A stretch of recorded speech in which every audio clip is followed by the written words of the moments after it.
নমস্কার বন্ধুরা, ভক্তিমূলক কথা চ্যানেলে জানাই আপনাদের সকলকে স্বাগত। বন্ধুরা, আশা করছি ঈশ্বরের আশীর্বাদে আপনারা প্রত্যেকেই ভালো আছেন এবং সুস্থই আছেন। আজকে একটি গুরুত্বপূর্ণ এবং প্রাসঙ্গিক বিষয় নিয়ে আলোচনা করব। বন্ধুরা, 2025 সালের পয়লা বৈশাখ পড়েছে আগামী 15ই এপ্রিল মঙ্গলবার দিন। আর এই পয়লা বৈশাখের দিন যদি আপনারা এই একটি মাত্র জিনিসও বাড়িতে কিনে নিয়ে আসতে পারেন, তাহলে আপনাদের জীবনে যেমন সৌভাগ্য ফিরতে বেশি সময় লাগবে না, ঠিক তেমনই মা লক্ষ্মীর আশীর্বাদ ও কৃপায় সংসারে সুখ সমৃদ্ধি ও ধন সম্পত্তি আসবে। বন্ধুরা, পয়লা বৈশাখ হলো বাংলার আর বাঙালির নতুন বছর। এই দিনটি আমরা প্রত্যেকেই আনন্দের মধ্যে দিয়ে কাটাতে চাই। আবার অনেকেই মনে করেন যে এই দিন জীবনের শুভ কিছু ঘটলে গোটা বছর ভালো কাটবে। বন্ধুরা, বিগত বছরে যদি আপনার জীবনে খারাপ কিছু হয়ে থাকে বা অর্থ কষ্ট পেয়ে থাকেন, তবে পয়লা বৈশাখের দিন এই একটি জিনিস কিনে আনুন ও কিছু নিয়ম মেনে চলার চেষ্টা করুন। এর ফলে আগামী নতুন বছর আপনার খুবই মঙ্গলময় এবং আনন্দে কাটবে। তাই এই বিষয়ে জানার জন্য বন্ধুরা ভিডিওটি সম্পূর্ণ দেখার অনুরোধ করব।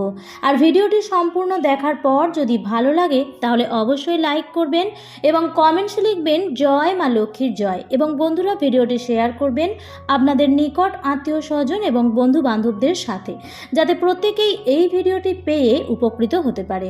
আর আপনি যদি এখনও পর্যন্ত চ্যানেলে নতুন হয়ে থাকেন তাহলে অবশ্যই চ্যানেলটিকে সাবস্ক্রাইব করে রাখুন এই ধরনের আরও নিত্য নতুন ভিডিও দেখার জন্য।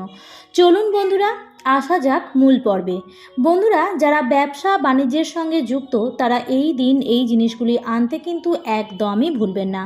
বন্ধুরা, পয়লা বৈশাখের দিন আমরা ঘরে ঘরে লক্ষ্মী গণেশের পুজো করে থাকি। যাদের ব্যবসা আছে তারা তো অতি অবশ্যই দোকানে বা ব্যবসা স্থলে পুজো পার্বণ করে থাকেন। এর মধ্যে দিয়েই হাল খাতা বা নতুন খাতা করা হয়ে থাকে। তাই বন্ধুরা, নতুন বছরকে মঙ্গলময় ও ভালো কাটানোর জন্য এবং আপনি যদি আপনার এবং আপনার পরিবারের মঙ্গল চান এবং আপনি যদি চান যে আগামী বছর আপনার এবং আপনার পরিবারের সকল সদস্যদের ভালো কাটুক, আনন্দে কাটুক, তাহলে সবার প্রথমেই আপনাকে যেটি করতে হবে তা হলো পয়লা বৈশাখের দিন স্নান সেরে শুদ্ধ বস্ত্র পরে একটি কালো সুতো বা কালো কার ছেলেদের ডান হাতে এবং মেয়েদের বাঁ হাতে বেঁধে দিতে হবে। এর ফলে আপনাদের জীবনে থাকা গুপ্ত শত্রুর হাত থেকে আপনারা মুক্তি পাবেন। সেই সঙ্গে শারীরিক অসুস্থতা থাকলেও তাও ধীরে ধীরে ঠিক হতে থাকবে। আর ঠিক একইভাবে আপনি যদি আর্থিক উন্নতি করতে চান, অর্থাৎ আপনার বৃহস্পতি গ্রহকে যদি আরও শক্তিশালী করতে চান, তাহলে আপনি 12টি হলুদ সুতো নিয়ে আপনি আপনার হাতে বেঁধে নিতে পারেন। হ্যাঁ বন্ধুরা, এই হলুদ সুতোটিও ছেলেরা ডান হাতে এবং মেয়েরা বাম হাতে বাঁধবেন। এর ফলে আপনার জন্মছকে থাকা বৃহস্পতি গ্রহ আরও শক্তিশালী হবে। আর বৃহস্পতি গ্রহের ভালোর ফলে আপনার জীবন থেকে সব ধরনের অর্থ কষ্ট দূর হয়ে যাবে এবং এর ফলে সুনিশ্চিতভাবেই আপনি মা লক্ষ্মীর কৃপা লাভ করতে সক্ষম হবে। এরপর জানিয়ে দিই যে জিনিসগুলি পয়লা বৈশাখের দিন আনবেন। তার মধ্যে প্রথমেই বলবো একটি তামার ঘট। বন্ধুরা, এই দিন আপনারা একটি তামার ঘট কিনে আনবেন এবং সেই ঘটটিকে জল দিয়ে পরিপূর্ণ করে এবং তার মধ্যে একটি ফুল দিয়ে দেবেন। এবং এইভাবে যদি সেই জলপূর্ণ ঘটটিকে নিয়ে ঘরে প্রবেশ করেন, তাহলে নতুন বছরে আপনাদের জীবনে সুখ শান্তি সমৃদ্ধি ও ধন সম্পত্তির কোনো অভাব থাকবে না। একই সঙ্গে বলা হয়, এই তামার ঘটে করে জল নিয়ে যদি আপনি শিবলিঙ্গে অর্পণ করেন এবং প্রত্যেক দিন সকাল বেলায় ঘুম থেকে উঠেই যদি আপনার সদর দরজায় এক ঘটি জল অর্পণ করেন, তাহলে আপনার বাড়িতে অত্যন্ত পরিমাণে শুভ শক্তির মাত্রা বৃদ্ধি পাবে, যার ফলে আপনাদের বহু সমস্যার সমাধান হয়ে যাবে। এছাড়াও পয়লা বৈশাখের দিন আরেকটি যে জিনিস আপনারা কিনে আনবেন সেটি হলো লক্ষ্মী কড়ি। বন্ধুরা, এটি দশকর্মার দোকানে খুব সহজেই পাওয়া যায়। আপনারা 5টি অথবা 11টি লক্ষ্মী কড়ি কিনে নিয়ে এসে মা লক্ষ্মীর পূজা অর্চনা করার সময় মা লক্ষ্মীর চরণের কাছে নিবেদন করতে পারেন, অথবা মা লক্ষ্মীর ঘটের ওপরেও রেখে দিতে পারেন। এবং এই কড়িগুলিকে অবশ্যই প্রতিদিন বৃহস্পতিবার দিন করে পুজো করতে থাকবেন। তাহলে এর থেকে অত্যন্ত শুভ ফল পাওয়া যায়। বন্ধুরা, টাকাকেই মা লক্ষ্মী কড়ির সমতুল্য বলা হয়। তাই এমন একটি জিনিস যদি আপনারা বছরের প্রথম দিন মা লক্ষ্মীকে অর্পণ করতে পারেন, তাহলে মা লক্ষ্মী অত্যন্তই প্রসন্ন হন এবং সারা বছর মা লক্ষ্মীর আশীর্বাদ ও কৃপায় আপনাদের পরিবার ধন সম্পত্তিতে ভরে উঠবে। এতে আপনার সংসারের শ্রীবৃদ্ধি ঘটবে এবং আর্থিক অভাব অনটন থেকেও আপনি মুক্তি পাবেন। এছাড়াও আপনি পয়লা বৈশাখের দিন যে জিনিসগুলি কিনে আনতে পারেন তা হলো একটি মা লক্ষ্মীর মূর্তি, একটি গণেশের মূর্তি এবং একটি কুবের মূর্তি বা কুবের যন্ত্র। বন্ধুরা, পয়লা বৈশাখের দিন এইগুলি আপনি কিনে এনে আপনার ঠাকুর ঘরে স্থাপন করুন। এতে আপনি আপনার জীবনের আর্থিক সমস্যা থেকে মুক্তি পাবেন এবং আর্থিক দিক দিয়ে প্রচুর উন্নতিও করতে পারবেন। কিন্তু বন্ধুরা, এই মূর্তিগুলো শুধুমাত্র কিনে আনলেই হবে না। এক্ষেত্রে আপনাকে একটি বিষয় অতি অবশ্যই খেয়াল রাখতে হবে, নচেত হিতে বিপরীত হতে পারে। ভগবান গণেশ হলেন সিদ্ধিদাতা। তার নাম স্মরণ করলেই যাত্রা শুভ হয় এবং সর্ব কাজে সিদ্ধি লাভ করা যায়।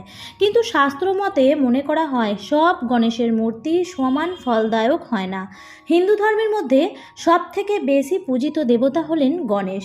গণেশ ঠাকুরের সুর যদি ডান দিকে থাকে তাহলে সেই গণেশ ঠাকুর শুভ বলে বিবেচিত হয় না বাড়ির জন্য। তখন সেই সমস্ত গণেশ ঠাকুরের মূর্তি বাড়ির বাইরে অন্যত্র কোনো মন্দিরে রাখা উচিত। তবে কোনো গণেশ ঠাকুরের সুর যদি বাঁ দিকে থাকে তাহলে সেটি বাড়িতে পুজোর জন্য খুবই শুভ বলে মনে করা হয়। তাই আপনারা যখন গণেশ ঠাকুরের মূর্তি কিনবেন তখন এই বিশেষ দিকটি অবশ্যই খেয়াল রাখবেন।